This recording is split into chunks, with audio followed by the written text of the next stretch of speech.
किस्सा तीसरे बूढ़े का जिसके साथ एक खच्चर था। अलिफ लैला। तीसरे बूढ़े ने कहना शुरू किया, हे दैत्य सम्राट, यह खच्चर मेरी पत्नी है।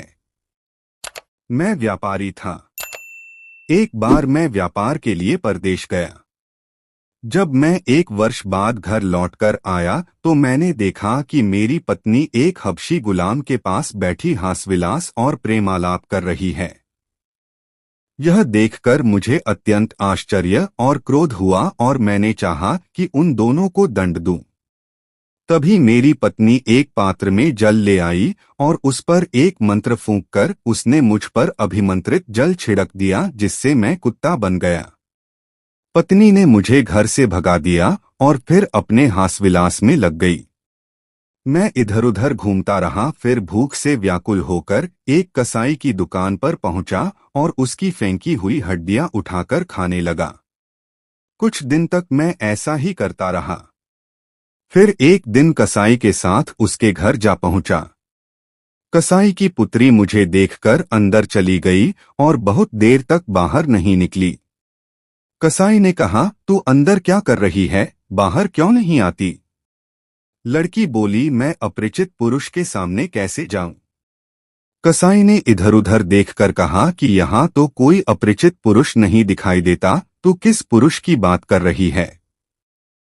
लड़की ने कहा, यह कुत्ता जो तुम्हारे साथ घर में आया है, तुम्हें इसकी कहानी मालूम नहीं है। यह आदमी है। इसकी पत्नी जादू करने में पारंगत है। उसी ने मंत्र शक्ति से इसे कुत्ता बना दिया है। अगर तुम्हें इस बात पर विश्वास न हो, मैं तुरंत ही इसे मनुष्य बनाकर दिखा सकती हूँ। कसाई बोला, भगवान के लिए सो ही कर। तू इसे मनुष्य बना दे ताकि यह लोक परलोक दोनों का धर्म संचित करे। यह सुनकर वह लड़की एक पात्र में जल लेकर अंदर से आई और जल को अभिमंत्रित करके मुझ पर छिड़का और बोली, तू इस देह को छोड़ दे और अपने पूर्व रूप में आ जा। उसके इतना कहते ही मैं दोबारा मनुष्य के रूप में आ गया और लड़की फिर पर्दे के अंदर चली गई। मैंने उसके उपकार से अभिभू होकर कहा, हे भाग्यवती, तूने मेरा जो उपकार किया है उससे तुझे लोक परलोक का सतत सुख प्राप्त हो। अब मैं चाहता हूं कि मेरी पत्नी को भी कुछ ऐसा ही दंड मिले। यह सुनकर लड़की ने अपने पिता को अंदर बुलाया और उसके हाथ थोड़ा अभिमंत्रित जल बाहर भिजवाकर बोली, तू इस जल को अपनी पत्नी पर छिड़क देना। फिर तू उसे जो भी देह देना चाहे उस पशु का नाम लेकर स्त्री से कहना कि तू यह हो जा। वह उसी पशु की देह धारण कर लेगी। मैं उस जल को अपने घर ले गया। उस समय मेरी पत्नी सो रही थी। इससे मुझे काम करने का अच्छा मौका मिल गया।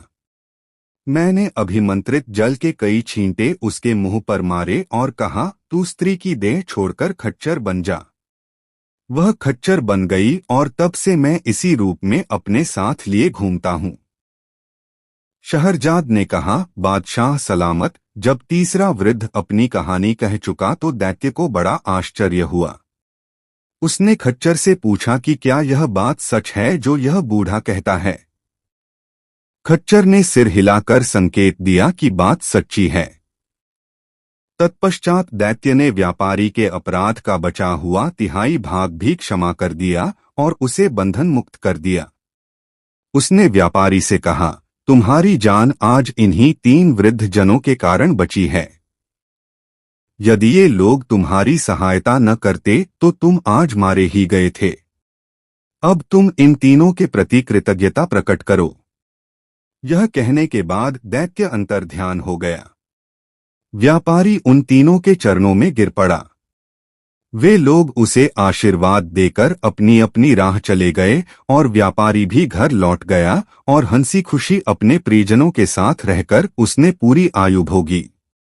शहरजाद ने इतना कहने के बाद कहा, मैंने जो यह कहानी कही है इससे भी अच्छी एक कहानी जानती हूँ जो एक मछुआरे की है।